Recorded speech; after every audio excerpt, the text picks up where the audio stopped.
নমস্কার দর্শক বন্ধুরা, রেস স্পোর্টসে আপনাদের সকলকে স্বাগত। আমরা এখন রয়েছে যুবভারতী ক্রীড়াঙ্গনের ঠিক বাইরে, যেখানে কিন্তু কিছুক্ষণ আগে ইস্টবেঙ্গল মরশুমের প্রথম কলকাতা ডার্বি, বিশেষ করে এই ডার্বির কিন্তু একটা গুরুত্ব ছিল। এই ডার্বি কিন্তু এই কলকাতা লিগ ডার্বি কিন্তু শতবর্ষের ডার্বি এটা, আর সেই ডার্বি কিন্তু তারা 2-1 গোলে জিতে গেছে। তারা 10 জনে খেলেও 2-1 হারিয়েছে তাদের চিরপ্রতিদ্বন্দ্বী মোহনবাগানকে। একটি গোল করেছেন বিষ্ণু এবং আরেকটি গোল করেছেন পরিবর্তন হিসেবে নাম্বার জেসিনটিকে। আর আজকে কিন্তু ম্যাচের পরে স্বভাবতই দেখা গেল সেলিব্রেশন করছেন ইস্টবেঙ্গল ফুটবলাররা।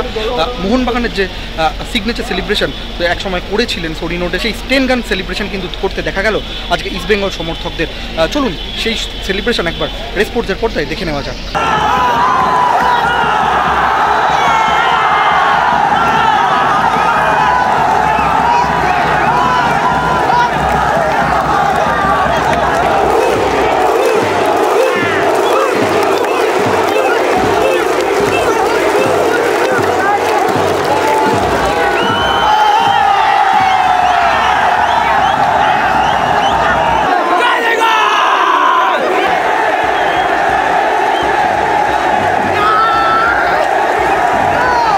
যুবভারতী ক্রীড়াঙ্গন থেকে শুভম মণ্ডলের সঙ্গে আমি সৌম্যজিৎ দে, রেস স্পোর্টস।